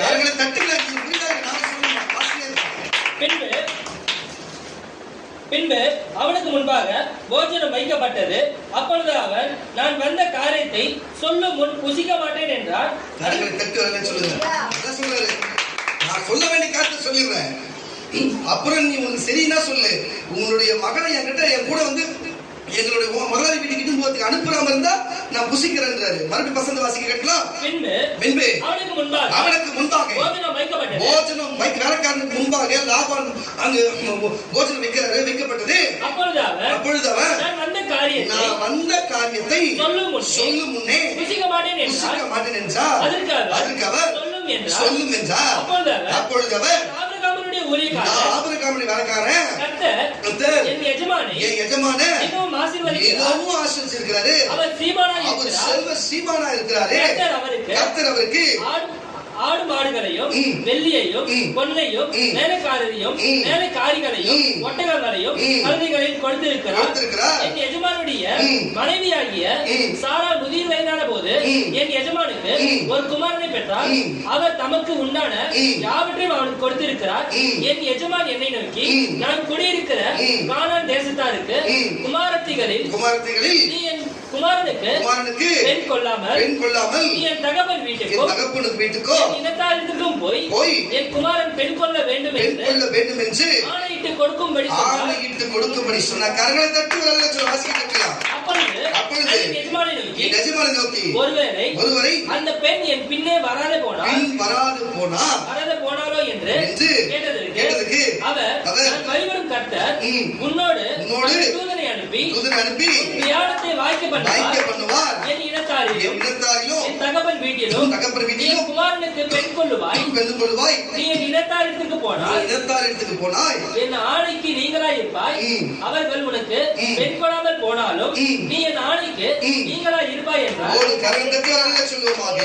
அதே மாதிரி அனுப்பினாங்க. அவரும் போஜனத்தை புசித்தாரு. அப்ப போஜனம் புசிக்கிற விஷயம் எவ்வளவு பெரிய விஷயமா இருக்குது பாருங்களேன். அப்ப பொண்ணு அனுப்புனா போஜனம் புசிக்க மாட்டாங்க. அப்போ அவரு நேரடியா போஜனம் புசிச்சாருன்னா அங்க திருமணமே நடக்குது. இங்க போஜனம் புசிக்காதனால எசபேல் எந்த காலையில சாப்பிட சொல்லிட்டு ஒரு கொலையே நடக்கிறது. அப்ப போஜனத்துல எவ்வளவு காரியம் இருக்கிறது பாருங்களேன். நம்ம நினைச்சிடறோம், ஒரு வாய் தான் சாப்பிட்டேன், கேட்டாங்க வாங்கி கொடுத்தேன், என்னை கூப்பிட்டாங்க நான் போனேன், இந்த மாதிரி இப்படிப்பட்ட காரியம் இருக்கிறது. ஆனா ஒரு போஜனத்தால் எவ்வளவு பெரிய காரியங்கள் வருகிறது பாருங்க. ஒரு சாவு நடக்குது, ஒரு கல்யாணம் நடக்குது, ஒரு பொண்ணிட்டு போறாங்க.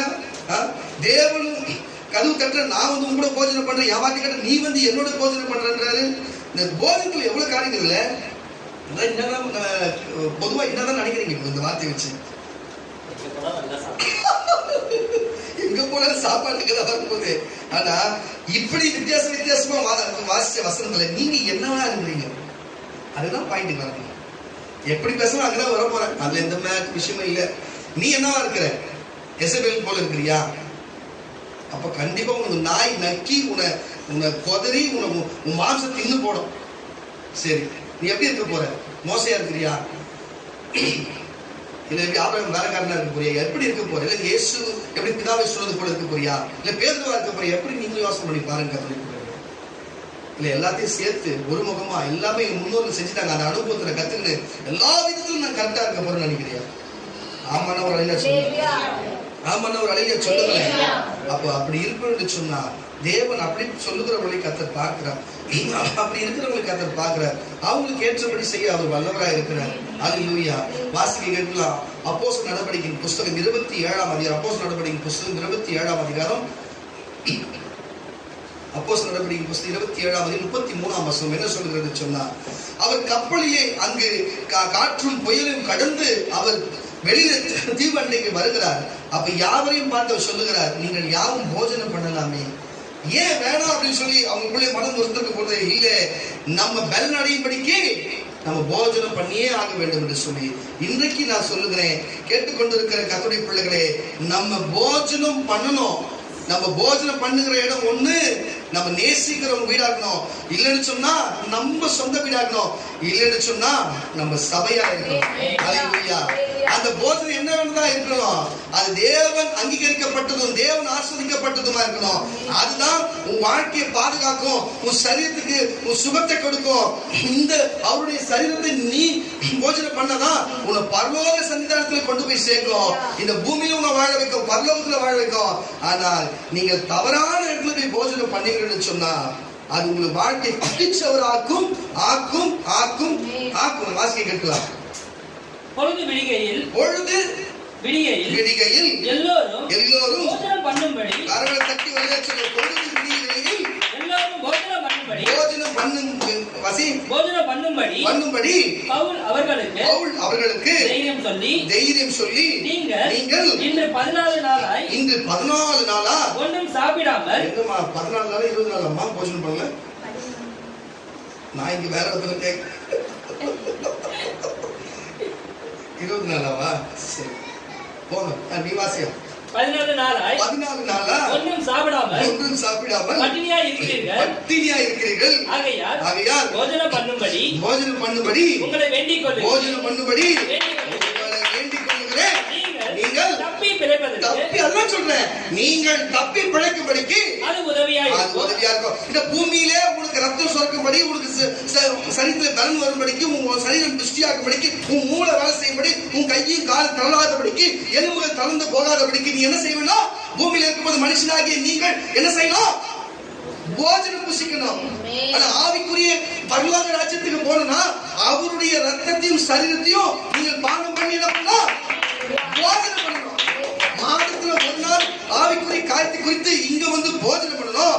இந்த அவர் வார்த்தை வசனம் கேட்டு நடக்கிற காதுல வாங்கி இது வாயில சாப்பிட்டு போஜனம், இந்த வார்த்தை வசனம் காதுல கேட்டு போஜனம். கரம் தட்டி சொல்லுங்க.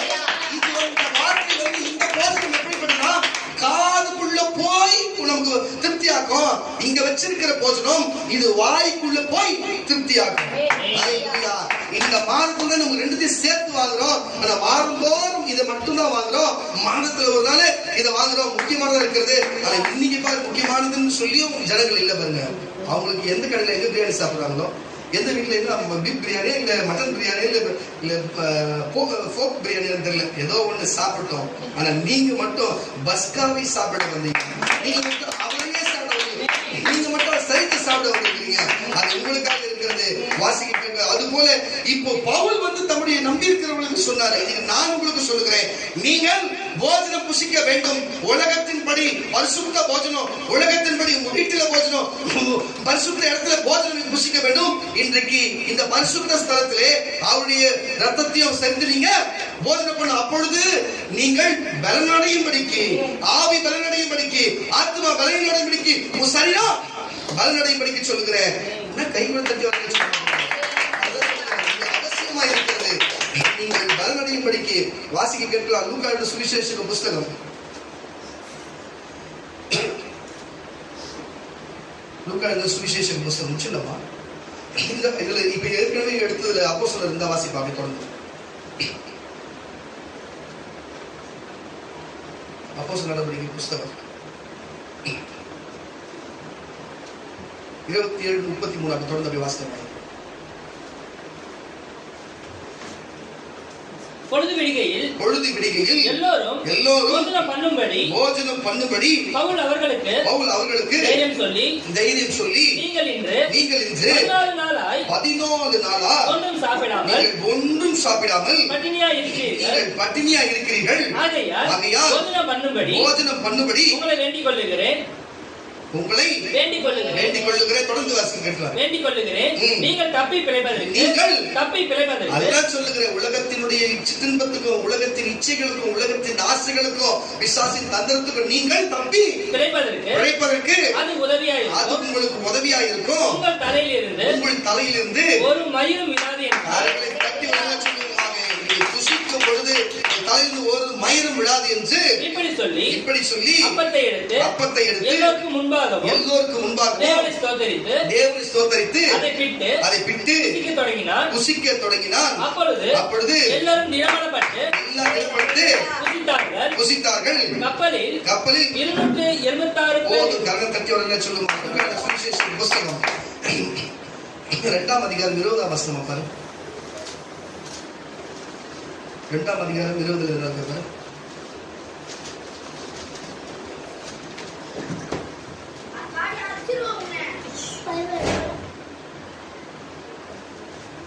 சீக்கிரம் இருக்கப்பா.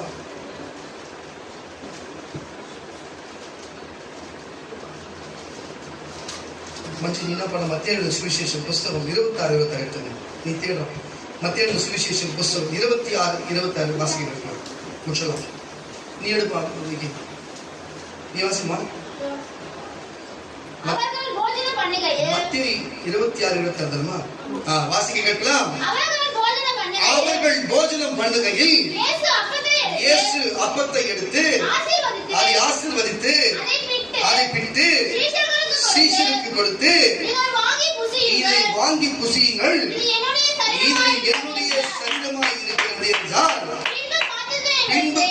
எடுத்து ஸ்தோத்திரம் பண்ணி அவர்களுக்கு கொடுத்து நீங்கள் எல்லோரும் இதிலே பானம் பண்ணுங்கள், இது பாவ மன்னிப்பு உண்டாக அநேகருக்காக சிந்தப்படுகிற இது புதிய உடன்படிக்கைக்குரிய என்னுடைய ரத்தமாக இருக்கிறது.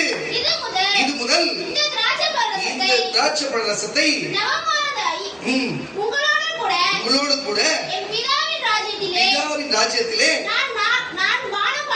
நான் பானம் பண்ணும் நாள் வரைக்கும் என்று நல்லா கேட்டுங்க. அங்க ஃபர்ஸ்ட் வசனத்துல வாசிக்கும் பொழுது என்ன சொன்னாரு? அவர் மீனையும் அப்பத்தையும் கொடுத்தாரு. ஆனா அங்க திராட்சை ரசம் எல்லா இடத்துலயும் திராட்சை ரசம் அப்பதான் வரும். ஆனா மீனும் அப்பமும் வந்ததான் நீங்க கேள்விப்பட்டிருக்கீங்க. சீசன் கொடுக்கும் கட்டவே இல்லையா?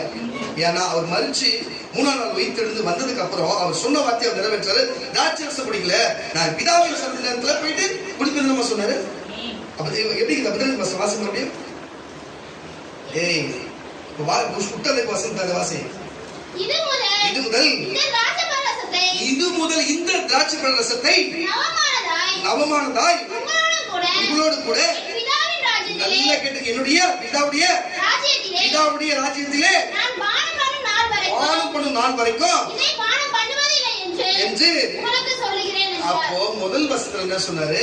அப்ப நான் கதவை தட்டுகிறேன், ஒருவன் கதவை திறப்பானான், நான் அவனோடு போஜனம் பண்ணுவேன், அவன் என்னோடு போஜனம் பண்ணுவான். நான் என்ன சொன்ன அந்த வார்த்தை இருந்தாலே ஆவியும் அது போஜனம் என்று வருகிறது. இயேசு பிதாவுடைய சித்தத்தை நிறைவேற்றி எனக்கு போஜனமாக சொன்னாரா இல்லையா?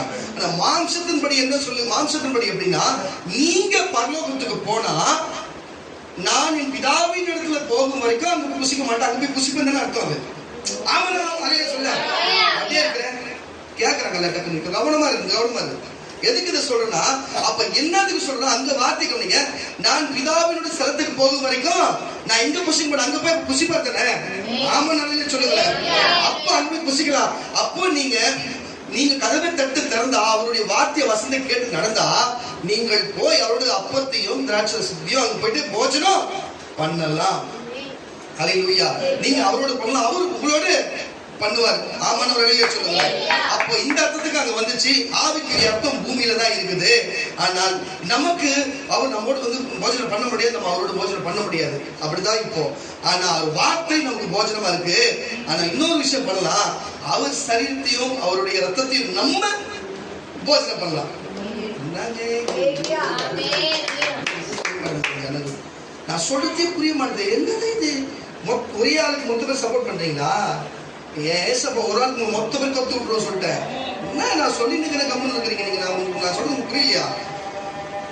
பரலோகத்துக்கு போனா அவர் உன்னோடு போஜனம் பண்ணுவார், நீ அவரோட போஜனம் பண்ணுவ. அவர் பரலோகம் போயிட்டாரு.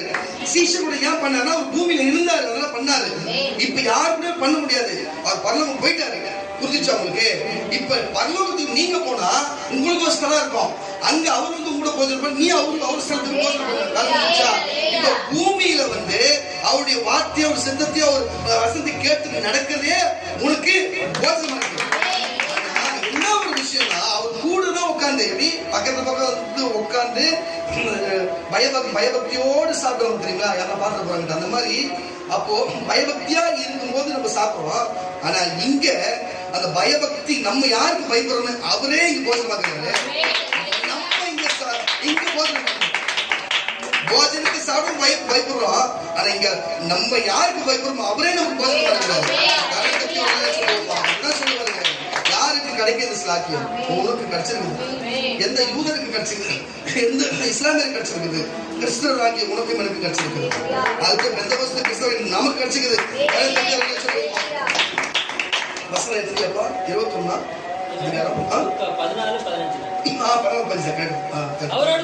அவரோடு கூட பந்தி இருந்தவைகளை ஒருவன் கேட்டபோது அவரை நோக்கி, தேவனுடைய ராஜ்யத்தில் போஜனம் பண்ணுகிறவர். நல்லா கேட்டுங்க. அவன் தான் நம்ம பாக்கியவனா இருப்பான். நீங்க எல்லாம் எப்படி பாக்கியவனா இருப்பீங்களா? தேவனுடைய சன்னிதானத்துல போயிட்டு அவர் ராஜ்யத்துல போய் அவன் போஜனம். அதான் சொல்றேன். நீங்க இப்போ ராஜ்யத்தை குறிச்சு யாரும் பேசுறீங்க? யாரும் பேசுறீங்களா? யாரும் பேசுறீங்களா? போஜனம் சாப்பிட்டு வாய் இருக்கா சொல்லிட்டு உங்களுக்கு ஒழுங்கா இங்க கேளுங்க, வார்த்தை கேளுங்க. எதுக்கு இதை நான் சொல்லுகிறேன்னு சொன்னா நல்லா கவனிக்குது. தேவனுடைய ராஜ்யத்துல போய் ஒருத்தன் போதனம் பண்றானா அவன் என்ன எப்படிப்பட்டவனா இருப்பான்? பாக்கியவானா இருப்பான். என்ன வாசிக்கலாமா? வாசிக்கலாம் பாருங்க, வாசி. அவர்களோடு கூட வந்து இருந்தவர்கள் ஒருவன் இவைகளை கேட்டபோது அவரை நோக்கி தேவனுடைய ராஜ்யத்தில் போஜனம் பண்ணுகிறவன் கையை தட்ட என்ன பண்ணா அப்ப அவர் கூட சேர்ந்து மேல போய் போஜனம் பண்றவன் பாக்கியவான் என்றார். அப்படித்தானே? அப்ப பூமியில அவன் வந்து என்ன பண்ணிடும்னா அவருடைய புது உடன்படிக்கையின்படி அவருடைய ரத்தத்தையும் அவருடைய மாம்சத்தையும் இங்க போஜனம் பண்றவன் தான் அவர் கூட அங்க போஜனம் பண்ணி பாக்கியவனா இருப்பான். இங்க ஒருத்தன் போஜனம் பண்ணலன்னா அவன் பாவம் செய்யறவனா இருப்பான், அவன் தேவனுடைய பங்கு இல்லாதவனா இருப்பான், அவன் தேவன் அற்றவனா இருப்பான், தேவதூஷணை சொல்றவனா இருப்பான், தேவன் தெரியாதவனா இருப்பான். நீங்க எப்படி வசதி? உங்களுக்கு நீங்க சுத்தமா இருக்கிறீங்க, இயேசு தேவன்னா உங்களுக்கு இருக்குது சாப்பாடு எப்படி அப்படின்றத எனக்கு எப்படி அப்படியா? அப்படின்னா என்ன பண்ணா மனதார மன்னிப்பு கேட்டு தவறு செய்த தவறுக்கு மன்னிப்பு கேட்டு இன்னைக்கு ஒரு நாளைக்கு மனுஷன்னு சொல்லிட்டு நாளைக்கு போய் எப்பொழுதும் போயிட்டு நம்ம கூறக்கூடாது பூந்து சாப்பிடக்கூடாது தம்பி சாப்பிட்டோம்னு வச்சுங்களேன், நம்ம பதிலாளி கிடையாது. புட்டுங்குச்சுன்னு வச்சுக்கோங்களேன், வீட்டு வரைக்கும் நிற்காது. எச்சரிக்கை பண்றவங்களுக்கு நான் எச்சரிக்கையா இருங்க. இங்க சாப்பிட்டு போய் திரும்ப செய்வீங்கன்னு சொன்னா கவனத்தோடு இருக்கணும். அல்லேலூயா. கீழ்ப்படிஞ்சு இருக்க வேண்டும் கர்த்தருடைய பிள்ளைகளே. யாரெல்லாம் கீழ்ப்படிஞ்சு இருக்கிறீர்களோ அவர்கள் எல்லாருக்கும் அவருடைய சரீரத்தை அவரே அவர் வார்த்தை எவெல்லாம் போஜனம் என்று எண்ணுகிறானோ அதெல்லாம் போஜனம் என்று நம்புகிறானோ அவனுக்குத்தான் அவர் சரீரத்தையே போஜனமா கொடுத்தார். அது புசிக்கிறவன் தான் அவரோடு போய் பரலோகத்தில் போஜனம் பண்ணுவான், அவர் அவனோடு போஜனம் பண்ணுவார். இந்த பூமியிலே சிவலிங்க வந்து நம்ம கூட போஜனம் பண்ணலாம், பெரிய ஆட்கள் ஸ்டார்கள் வந்து நம்ம போஜனம் பண்ணலாம், நடிகர்கள் நம்ம போஜனம் பண்ணலாம், விஞ்ஞானிகள் போஜனம் பண்ணலாம், திருட்டு பசங்க போஜனம் பண்ணலாம், பொறுக்கி பசங்க போஜனம் பண்ணலாம், குடும்பத்தாளுக்கு போஜனம் பண்ணலாம். ஆனா தேவன் நம்மோடு போஜனம் பண்ணலாம். அவர் சரீரத்தை போஜனம் பண்ற உங்களால் தான் அவரோடு போஜனம் பண்ண முடியும். எப்படி வசதி? அது வேணுமா? உலகத்தின்படி போஜனம் பண்ணணுமா? நீங்களே சிந்திச்சு பாருங்க, சிந்திச்சு பாருங்க, யோசனை பண்ணிட்டு வெளியில கால கழுவாதவங்க சகோதரிமார்கள் மாறி மாறி கழுவிங்க, சகோதரர்கள் மாறி மாறி கழுவிங்க. அப்படி இல்லை நான் மறுபடியும் அப்படி செய்வேன்னு சொன்னா உங்க வாசல் எப்பவுமே திறந்தே இருக்குது. எஸ்கேப் ஆகி போய்கிட்டே இருக்கும். அவங்க யாரும் நான் கேட்க போகிறது அல்லேலூயா. வேணுன்றவங்க உள்ள வந்து இருக்கணும். கர்த்தர் உங்களை பார்க்கட்டும். பொறுப்பெடுத்து